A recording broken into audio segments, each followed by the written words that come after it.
Today we're going to talk about particle motion in the case of a presumed solid spherical particle falling through a medium such as air.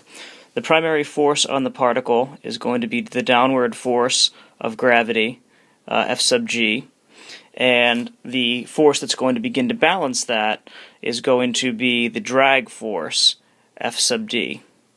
The drag force is occurring because as the particle begins to fall through the fluid has to move around the particle in streamlines, such as the ones being drawn in blue on the screen right now. This can be thought of in actually two ways. Either the particle is falling through the fluid and the fluid is stagnant, or the fluid could be flowing around a particle.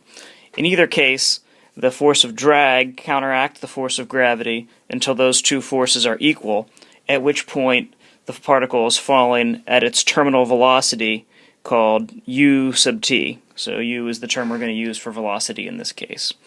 Now the force of gravity is actually composed of two forces. There's another force that we sort of neglect, which is the force of buoyancy. Buoyancy in a liquid might matter a lot more, but with a solid particle falling through air, the difference is insignificant. However, to account for it, we're going to have to say that the force is due to the pull of gravity, 9.81 meters per second squared, times the shape factor for a sphere, which is pi times the diameter cubed. So we're going to use x for the diameter as the dimension of the particle, divided by 6. And then we need to account for the density of the particle and the fluid. And so by accounting for the buoyancy force, it is going to be the density rho sub p for the particle minus the density of the fluid rho sub f. That force is going to be balanced by this drag force, which is much harder to take into account. The drag force for a slowly moving particle in what's known as Stokes flow, or using the equation for Stokes' law, is based on a pressure drag force and a shear drag force, both of which are related to the velocity of the particle u times the diameter of the particle x, the viscosity of the fluid mu, and then for the sphere 3 times pi.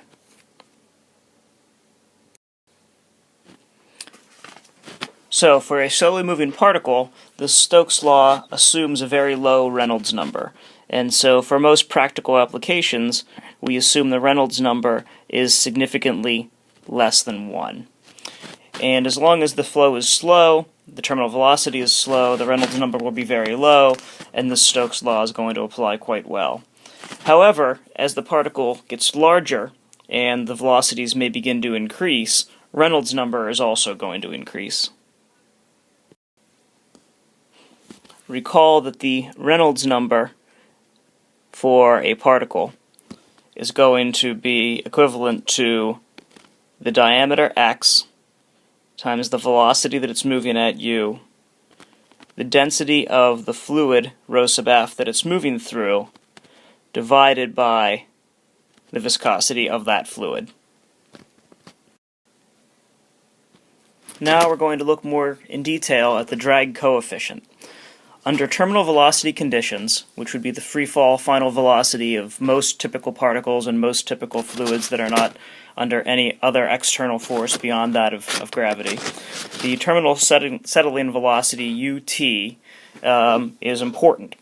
The drag coefficient CD in this case is equal to 4/3 times the force of gravity times x, which again is the diameter of the particle, the terminal velocity squared, and then times the difference in the density of the particle and the fluid divided by the density of the fluid.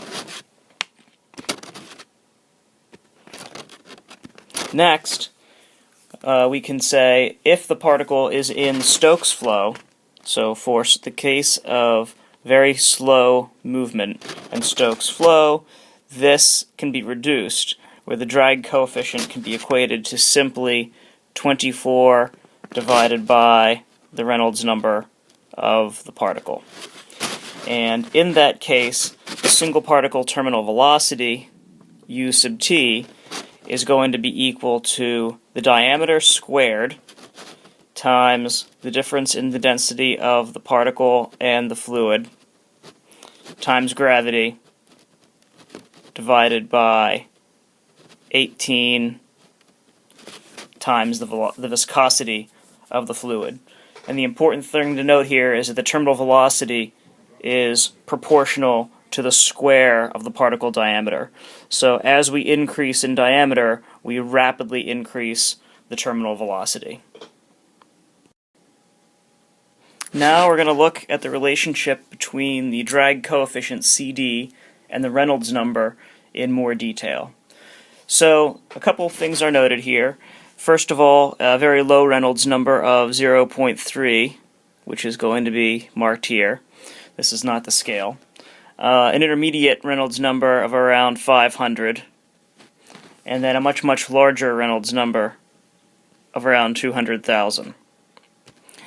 If we were in Stokes' flow, we had a very linear relationship, you might recall, of the drag coefficient to the Reynolds number. And so on a log scale, we end up with a very straight line, very well described by Stokes' flow. At much higher Reynolds numbers, such as those over about 500, it turns out that the drag coefficient is independent of velocity, and we have more or less a flat line of drag coefficient at a whole range of Reynolds numbers. Once we get to very large Reynolds numbers, we end up in something called boundary layer separation, where some strange things begin to happen. And so we're not really interested for most of our applications in things that are that far out. This nice, neat straight line is known as Newton's law.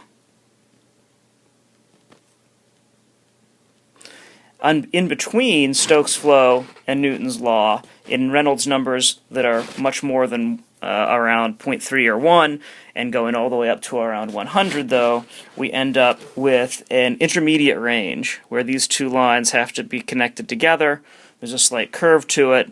It doesn't have a fancy name, and it is also very hard to describe. This intermediate range is only described by various functions which have no physical reality basis other than that they fit the curve and they fit the data. So if we look at what is the drag coefficient in each of these three regions, so the drag coefficient is equal to, in Stokes' flow, we said it was equal to 24 divided by the Reynolds number. In Newton's law regime, we said that it was constant, and it's constant at a value of around 0.44. In between, there are some very complicated functions, which are functions of Reynolds number. And there are lots of different versions for that.